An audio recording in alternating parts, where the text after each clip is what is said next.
A viagem começa em Raleigh, a capital da Carolina do Norte e a segunda maior cidade do estado. As montanhas Blue Ridge pertencem à Cordilheira dos Apalaches, que se estende por mais de 1.500 quilômetros subindo o leste dos Estados Unidos. Nos anos 1880, George Vanderbilt II construiu a enorme mansão Biltmore, que ele chamava de Pequeno Refúgio na Montanha. Ao leste fica o Charlotte Motor Speedway, considerado por muitos a sede da NASCAR. Em Wilmington está um dos maiores encouraçados da Segunda Guerra Mundial construídos nos Estados Unidos, o USS North Carolina. O destino final é o Cabo Fear, batizado assim por exploradores do século XVI por causa das águas perigosas. Atualmente é muito procurado por turistas.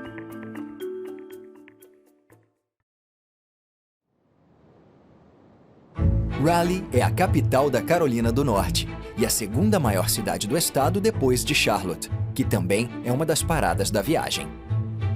A cidade, fundada em 1788, depois da Guerra de Independência, foi batizada em homenagem a Sir Walter Raleigh, o explorador inglês que fundou a colônia de Roanoke, na costa da Carolina do Norte, em 1585. Raleigh é um dos primeiros exemplos de cidade planejada nos Estados Unidos e foi originalmente projetada com uma planta ortogonal, com o Capitólio da Carolina do Norte da Union Square no centro.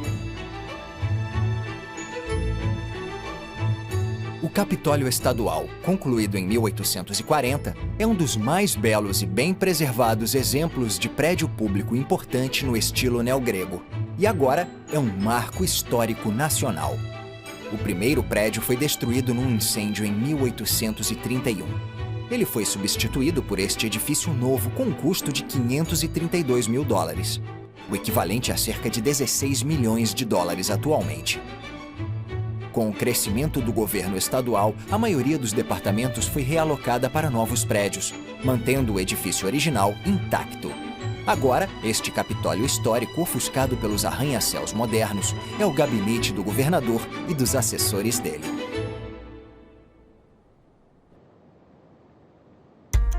A poucos quilômetros da cidade se situa o estádio Carter Finley, sede do Wolfpack, o time de futebol americano da Universidade Estadual da Carolina do Norte. O time disputa vários campeonatos universitários. Hoje, eles enfrentam o Miami Hurricanes. Enquanto as líderes de torcida ensaiam a coreografia, o estacionamento começa a encher de famílias que chegam cedo para fazer churrasco com os amigos ou para comer hambúrguer e cachorro-quente nas várias lanchonetes. O futebol americano se originou do futebol e do rugby, em que a bola pode ser carregada.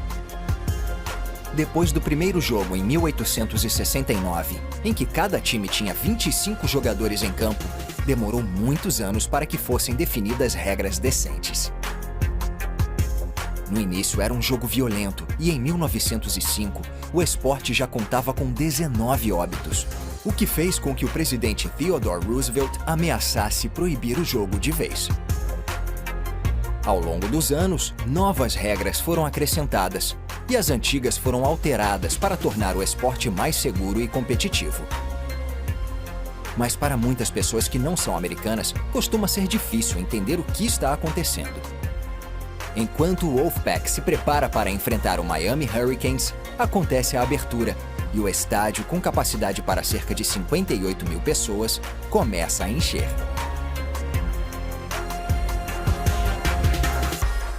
O jogo já vai começar. E temporariamente o helicóptero está proibido de sobrevoar o estádio por questões de segurança e por causa do barulho.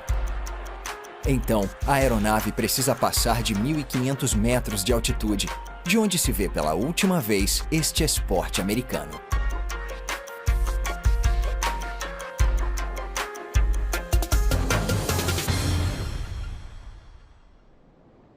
A 150 quilômetros ao noroeste, se encontra uma das poucas cidades de nome ifenado do país, Winston-Salem. Em 1849, a cidade de Salem vendeu um terreno vizinho para um novo vilarejo que foi batizado de Winston. Nos anos 1880, o correio começou a se referir às duas cidades como Winston-Salem, e em 1913, depois de um referendo, o nome foi adotado oficialmente. Perto do centro da cidade moderna está a Old Salem, agora um distrito histórico e um marco histórico nacional. A cidade foi fundada pela Igreja dos Irmãos Morávios, uma denominação protestante criada na Europa Central no século XV. Em 1735, a igreja chegou ao estado americano da Pensilvânia. 30 anos depois, eles compraram um terreno de 40 mil hectares na Carolina do Norte e começaram a construir Salem.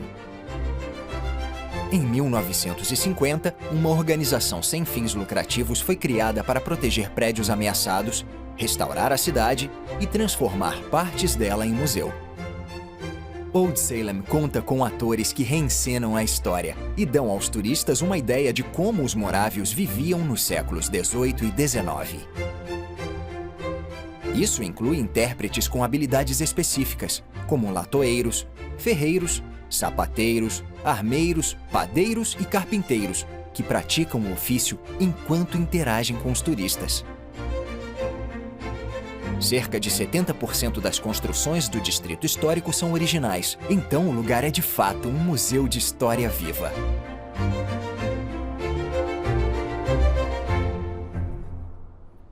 De Winston-Salem, dá para ver um dos maiores destaques naturais da Carolina do Norte: a Montanha Pilot. Os primeiros habitantes da região foram os índios Sauras, que chamavam a montanha de Jomaki, que significa Grande Guia. Para os viajantes antigos, ela servia de referência, pois boa parte da área era de natureza selvagem.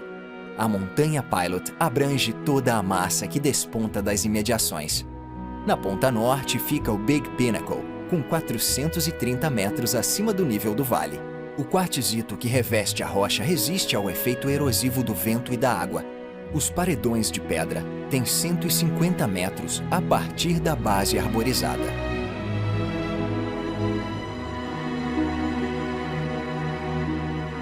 Esta formação rochosa é chamada de Monadnock, ou Inselberg, que são montes rochosos isolados que se destacam nas imediações. São ideais para escalada e rapel, que são permitidos em partes dos rochedos íngremes do parque. Do topo, se tem uma bela vista das montanhas Blue Ridge ao oeste, que são a próxima parada.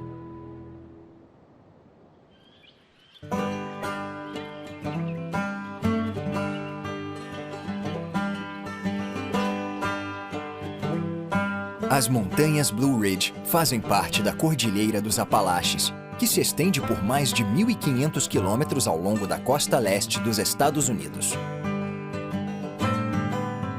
As montanhas Blue Ridge têm esse nome porque parecem azuladas quando vistas de longe. Na verdade, são as árvores que as deixam azuladas, pois elas liberam uma série de moléculas orgânicas. A mais comum é a substância isopreno. Isso contribui para a névoa característica das montanhas e para a cor peculiar delas. Ao passar do nível da geada rumo ao topo, a temperatura cai para abaixo de zero. Blue Ridge tem as montanhas mais altas do leste dos Estados Unidos e cerca de 125 picos têm mais de 1.500 metros de altitude. O mais alto da cordilheira é o Monte Mitchell, com pouco mais de 2.000 metros. As montanhas são acompanhadas por uma das estradas mais bonitas do país e que pertence ao Serviço Nacional de Parques, a Blue Ridge Parkway. Ela oferece vistas espetaculares das montanhas em qualquer época do ano. Percorrer essa estrada de 755 quilômetros é uma experiência inigualável. Os turistas conseguem ver as paisagens ao longe ou as montanhas de perto, além das belas vistas panorâmicas que se tem dos vários pontos de parada. A Parkway é uma das principais atrações do Serviço Nacional de Parques, que é dono da estrada e responsável pela manutenção dela. Em 30 de junho de 1936, o Congresso americano autorizou formalmente o projeto como Blue Ridge Parkway e o colocou sob a jurisdição do Serviço Nacional de Parques. Uma parte da construção foi conduzida por várias agências de obras públicas do New Deal, num programa lançado pelo presidente Franklin D. Roosevelt, a fim de gerar empregos depois da crise de 1929. Integrantes do Corpo de Conservação Civil limparam as laterais da estrada, plantaram, nivelaram as encostas e melhoraram campos e florestas adjacentes. Durante a Segunda Guerra Mundial, essas equipes foram substituídas por objetores de consciência do Programa do Serviço Público Civil. O projeto inteiro demorou 52 anos para ser concluído. A Blue Ridge Parkway termina no Parque Nacional das Montanhas Great Smoky, uma das maiores áreas protegidas do leste dos Estados Unidos. Também é Patrimônio Mundial da Unesco. No extremo sul do parque fica o Lago Fontana, um dos maiores do oeste da Carolina do Norte. O Fontana foi construído na Segunda Guerra Mundial para gerar energia elétrica para o esforço de guerra. Uma nova cidade surgiu na floresta, abrigando cerca de 5.000 pessoas que trabalhavam sem parar em 3 turnos, e o projeto bateu recordes de construção. Pequenos vilarejos ficaram totalmente submersos à medida que o Lago Fontana encheu aos poucos. O lago é o único acesso às áreas mais remotas do Parque Nacional.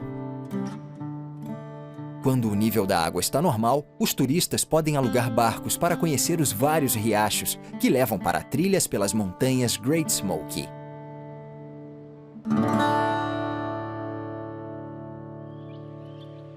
Ao leste das montanhas, se situa a Floresta Nacional de Pisgah, e esta em frente é a Montanha Cold. Ela tem 1.840 metros de altitude e o topo só é acessível por uma trilha extremamente cansativa de 17 quilômetros. Boa parte da floresta pertencia originalmente ao industrialista George Washington Vanderbilt II. Com a morte dele em 1914, a viúva vendeu 35.000 hectares de terra, inclusive esta montanha, para o Serviço Florestal dos Estados Unidos por apenas $12 o hectare para criar a Floresta Nacional de Pisgah. Esta terra fazia parte da propriedade Biltmore Estate, onde George Vanderbilt construiu a maior casa particular dos Estados Unidos. Nos anos 1880, no auge da chamada Era Dourada, George Vanderbilt II, o filho caçula do riquíssimo William Henry Vanderbilt, começou a vir com frequência a esta região da Carolina do Norte. Ele gostava tanto da paisagem e do clima que resolveu construir uma casa de veraneio na área, que ele chamava de Pequeno Refúgio na Montanha. Ele batizou a propriedade de Biltmore, uma combinação de Bilt, em referência aos ancestrais holandeses, e Mor, que significa terra ampla e ondulada em anglo-saxão.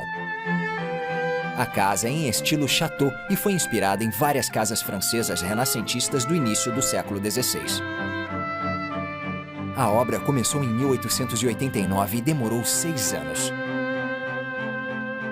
Para dar conta de tamanha empreitada, foram construídas no local uma oficina de marcenaria e uma olaria que produzia 32.000 tijolos por dia. Também fizeram uma estrada de ferro de 5 quilômetros para levar materiais para a casa nova. O projeto envolveu mais de 1.000 trabalhadores, além de mais de 60 pedreiros. Vanderbilt viajou muitas vezes ao exterior para fazer compras durante a obra. Ele voltou para a Carolina do Norte com milhares de artigos para a casa recém-construída, inclusive tapeçarias, centenas de tapetes, gravuras, roupas de cama, mesa e banho e objetos de decoração, tudo datando do século XV ao fim do século XIX. O custo de manutenção de uma casa tão grande era obviamente alto. E com a morte de Vanderbilt em 1914, a mulher dele começou a diminuir a propriedade para cortar despesas. Durante a Depressão dos anos 1930, a casa foi aberta ao público pela primeira vez para impulsionar o turismo na região.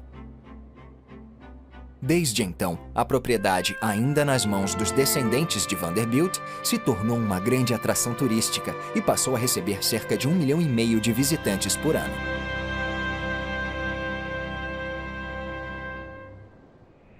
Ao leste fica a cidade de Charlotte, a mais populosa do estado, com cerca de 900 mil habitantes. Também é uma das maiores cidades do sudeste dos Estados Unidos e o lugar da sede do Bank of America e das operações na costa leste do banco Wells Fargo. A cidade foi batizada em homenagem à rainha Carlota de Mecklemburgo, esposa do rei britânico Jorge III, que perdeu as colônias americanas na Guerra de Independência de 1776. Um conflito bem diferente acontece aqui no Charlotte Motor Speedway, considerado a sede da NASCAR, a National Association for Stock Car Auto Racing.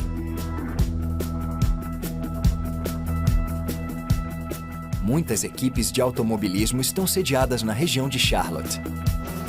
As corridas de Stock Car surgiram nos Estados Unidos com o contrabando de bebidas alcoólicas durante a Lei Seca nos anos 1930, quando os pilotos cruzavam as divisas estaduais com uísque caseiro ilícito. Eles costumavam usar veículos pequenos e rápidos para fugir da polícia. Muitos pilotos modificavam os carros para melhorar a velocidade e a direção, além de aumentarem a capacidade de carga. Alguns pilotos adoravam descer as estradas sinuosas das montanhas a toda velocidade. Com a suspensão da Lei Seca em 1933, os pilotos começaram a dirigir por diversão e lucro. E foi assim que nasceu a NASCAR.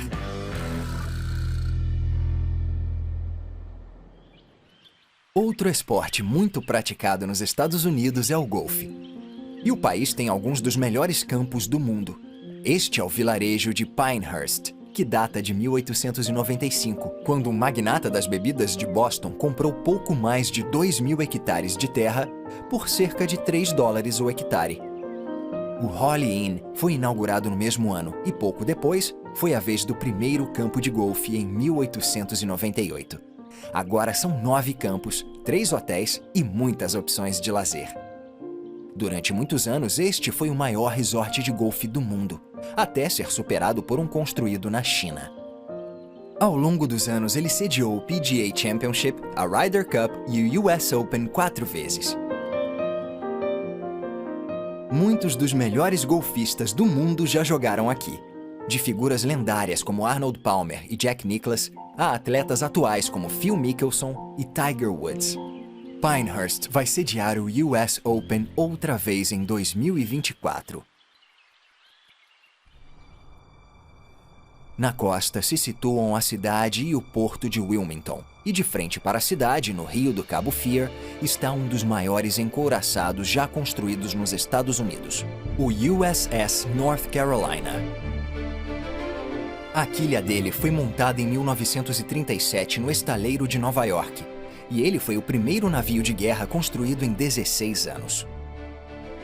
Na época em que foi encomendado em 1941, o encouraçado foi considerado a maior arma naval de guerra do mundo.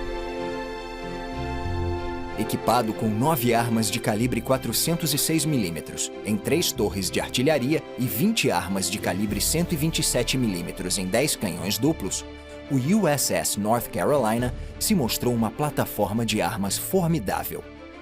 Durante a Segunda Guerra Mundial, o encouraçado participou de todos os principais ataques navais na área de operações do Pacífico, percorreu mais de 500 mil quilômetros e ganhou 15 condecorações militares. O navio só foi atingido uma vez, quando um torpedo japonês explodiu no casco dele.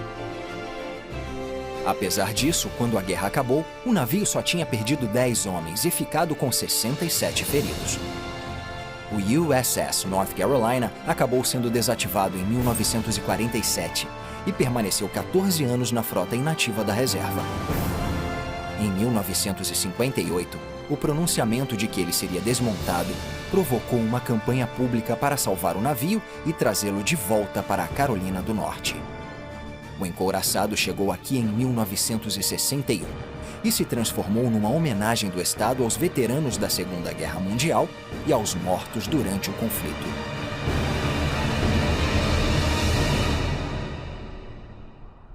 O primeiro povoado europeu permanente na região foi fundado por colonos ingleses nos anos 1720.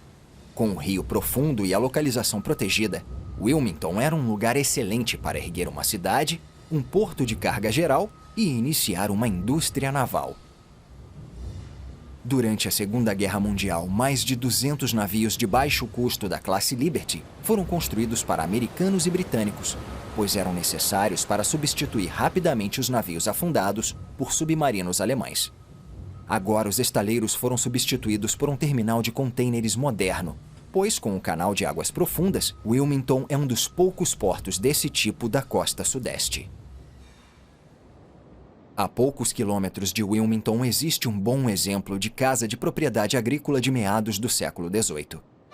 Esta é a Orton Plantation, construída nos estilos neoclássico e neogrego. A fachada é dominada por colunas dóricas altas, que deixam a casa grandiosa. As duas alas foram acrescentadas em 1904. A primeira casa do local foi construída em 1725, mas foi destruída por indígenas da região. A segunda casa foi erguida em 1735 e a propriedade se transformou numa grande fazenda de arroz. É bom lembrar que nada disso teria sido possível sem o trabalho não remunerado de centenas de escravos. Agora a casa é propriedade particular e está fechada ao público, mas os jardins e a capela da família estão abertos e se tornaram uma grande atração turística. Em 1973, a Orton Plantation foi incluída no Registro Nacional de Lugares Históricos. Durante a Guerra de Secessão de meados do século XIX, o Forte Fisher dos Confederados, situado na margem oposta do rio, foi tomado por tropas da União, que confiscaram a Orton Plantation e usaram a casa como hospital militar. Por causa disso, ela não foi destruída. Bem no início da Guerra de Secessão, em 1861, baterias foram alocadas neste local, que mais tarde se tornou o Forte Fisher. Durante a guerra, Wilmington era uma das principais portas de entrada de suprimentos para os confederados. O porto comercializava algodão e fumo em troca de mercadorias estrangeiras como munições, roupas e alimentos. O comércio dependia dos contrabandistas britânicos, que eram chamados de fugitivos do bloqueio, pois tinham que contornar o bloqueio marítimo imposto pela União. Muitas vezes, eles tiveram que lutar ao lado dos confederados, pois o exército da União enforcava os piratas britânicos capturados tentando entrar no porto. Em 1865, após uma primeira tentativa fracassada, as tropas da União finalmente tomaram o Forte Fisher. Com a queda dele, a rota comercial para Wilmington foi cortada, assim como a linha de abastecimento do Exército dos Confederados do Norte da Virgínia. Essa medida ajudou a pôr fim à guerra 2 meses depois. Na ponta desta praia comprida está o destino final da viagem, o Cabo Fear, que invade o Oceano Atlântico. O nome vem da expedição de 1585 conduzida por Sir Richard Grenville, quando uma tempestade no cabo empurrou o navio dele para dentro da baía. Parte da tripulação ficou com medo de o navio naufragar, por isso o nome Cabo Fear, que significa medo. É o 5º nome de lugar de origem inglesa mais antigo dos Estados Unidos. No século XVII, passou a ser chamado de Cabo Fair, mas na Guerra de Independência o nome voltou a ser Cabo Fear, assim como o nome do rio vizinho. Na ponta do cabo existe um banco de areia que é um ótimo ponto para ver pelicanos pardos. Como é repleto de aves, bom para pescar e velejar, e tem quilômetros de praias douradas e virgens, o Cabo Fear deixou de ser uma ameaça e agora é um lugar agradável que atrai muitos turistas. Um lugar perfeito para concluir esta viagem.